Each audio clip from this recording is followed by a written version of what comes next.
Have you ever wondered if there are poor areas in Japan? The answer is yes. Japan is far from perfect, and poverty exists in several regions. You'll find people living on the streets, trash on sidewalks, abandoned buildings, slum-like areas, and much more. One of the most well-known examples is the Kamagasaki area, located in Osaka, mainly within the Nishinari district. Kamagasaki is often referred to as Japan's largest slum, though the word slum isn't used in quite the same way as it is in other countries. For decades, this area has been marked by poverty, high unemployment, and a large population of day laborers. Many of them live in rundown conditions or, in some cases, directly on the streets. Looking back at its history, Kamagasaki became a magnet for people seeking daily jobs in construction and other temporary work. After World War II, when Japan was still rebuilding, low-skilled service jobs became a common way for people to survive. This led many to settle in places like Kamagasaki, a hidden reminder that, even in modern Japan, poverty is very real. Surrounded by developed, modern neighborhoods, Kamagasaki remains isolated and almost invisible to the tourists who visit Osaka. In today's video, I'll take you through this lesser-seen heartbreaking side of Japan. It's a place where elderly people live alone, where asking for help is rare, and where quiet perseverance replaces visible struggle. It's a place where poverty and hardship live side by side with forced smiles. If you haven't already, make sure to subscribe to the channel, and let's dive into the video. Back in the 1950s and early 1960s, Kamagasaki was a typical working-class neighborhood. At the time, Japan's economy was booming, with rapid development fueling an urgent demand for cheap labor to help build the major cities we see today. Men from all over Japan flooded into Osaka in search of work, and Kamagasaki became their hub. But over the years, the neighborhood fell into decline. Many workers lost their jobs, and with no financial safety net or proper government support, Kamagasaki transformed into a place where poverty became part of daily life. For those who believe there's no trash in Japan and everything runs perfectly, know that this isn't the full truth. Yes, Japan is much cleaner and more controlled than many parts of the world. But poverty exists here too. Today, Kamagasaki is home to one of Japan's largest homeless populations. Many residents are elderly, with no family or support system. Some live in cramped, run-down apartments, while others survive on the streets. This area shatters the illusion that Japan has no homeless people or beggars. That belief is simply false. Of course, they exist, but they don't appear like the homeless people you might see elsewhere. If you've visited Japan, you may have passed them without even realizing it. In Japan, homeless individuals often don't draw attention to themselves. They rarely speak about their situation or ask for help. This comes from the deeply rooted cultural philosophy of Gambaru, which emphasizes perseverance and self-reliance. There's also a strong sense of pride. Many would rather struggle quietly than feel like a burden on others. Additionally, Japan uses what's called hostile architecture to discourage homelessness in big cities. Everything in urban areas is designed to prevent people from lingering. Street benches are small, often divided by metal bars so no one can lie down. Public spaces are filled with textured surfaces or barriers to make it uncomfortable to stop for too long. I'm not here to say whether this is right or wrong. Some believe it's necessary, others find it cruel. You can share your opinion in the comments. But the fact remains, because of these designs, homeless individuals are pushed away from city centers and into peripheral areas, like Kamagasaki. And Osaka's Kamagasaki isn't the only example. Nearly every major city in Japan has a hidden side where the most vulnerable people live. Far from the spotlight. Japan has other similar regions, known locally as doya. These are areas within urban centers where housing is much cheaper. Kamagasaki, which I've already shown you, is one of them, but there are others scattered across various cities, including a lesser-known one in Yokohama and even in Tokyo itself. In Tokyo, however, the contrast is much more visible. There, you'll spot homeless people everywhere, and things are much more out in the open. You'll find gambling houses and illegal games, things many Japanese people themselves don't even know exist. These areas feel like a dystopian world hidden in plain sight. They exist just steps away from Japan's high-tech, futuristic city centers. Yet they are worlds apart in appearance and lifestyle.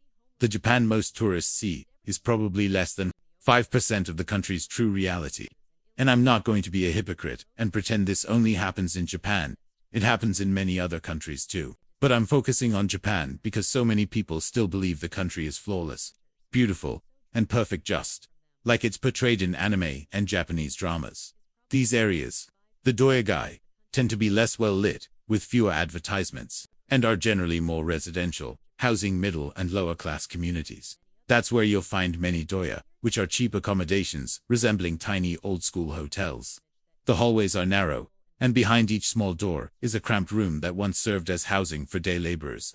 That's actually where the term doyogai comes from, the neighborhood of doya. These accommodations are extremely affordable, probably the cheapest you'll find in big cities, but they're also tiny. No kitchen, no living room, just a small space, and shared bathrooms for everyone. One thing that really caught my attention in these neighborhoods is the rows of washing machines, placed right on the streets in front of many doya. These are coin-operated machines where anyone can wash their clothes. They're there for easy access, even for homeless people, so even those living on the streets can stop by, pop in a few coins, and wash or dry their clothes. Of course, you'll find laundromats all over Japan, but this kind of outdoor street-side setup is something you'll only really see in these lesser-known, forgotten regions. Another interesting detail about these hidden areas is the vending machines. Almost always, the vending machines in these neighborhoods sell alcoholic beverages, something you won't see as often in the more popular city centers. Some machines even offer cigarettes, reflecting how alcohol and tobacco use is far more common in these areas. I had always suspected this, and when you see footage from these neighborhoods, it's obvious. It's also very common to find gambling houses and underground casinos here, even though these activities are technically illegal. In Japan, yes, gambling is prohibited by law in Japan, but there are legal loopholes that certain businesses take advantage of. For example, you'll come across places called pachinko, which are Japan's version of casinos. You can play on slot machines, but instead of winning cash, you win tokens.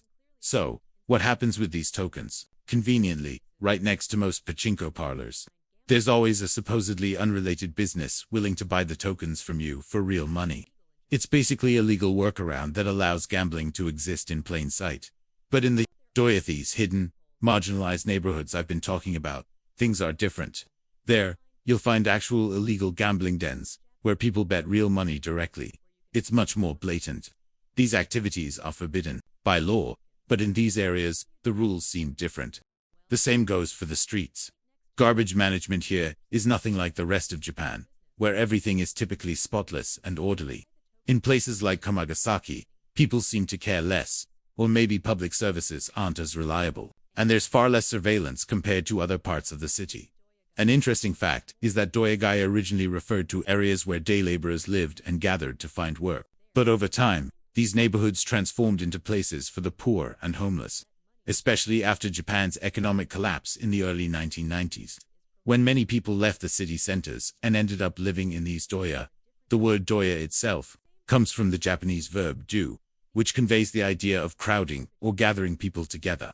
Everything I've shared with you so far about the doya is to help you understand the real face of poverty in Japan. And when it comes to homelessness in these areas, there are actually two types of homeless people.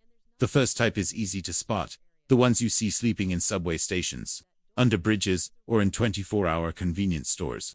They're more visible and recognizable. But the second type is much harder to identify. Temporary laborers, known in Japanese as yatasha, which means hired for a day.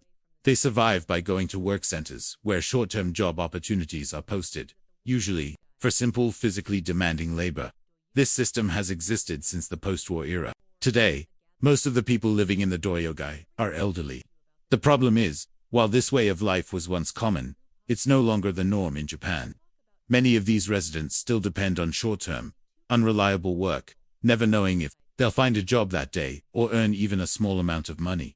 They've grown old in these neighborhoods, and most of them have stayed here ever since. It's these same elderly residents who keep the local economy alive, running small gambling spots, street drink stands, and doing whatever they can to survive, day by day, in what feels like an isolated pocket of another world, hidden within Japan. Well, that wraps up today's video.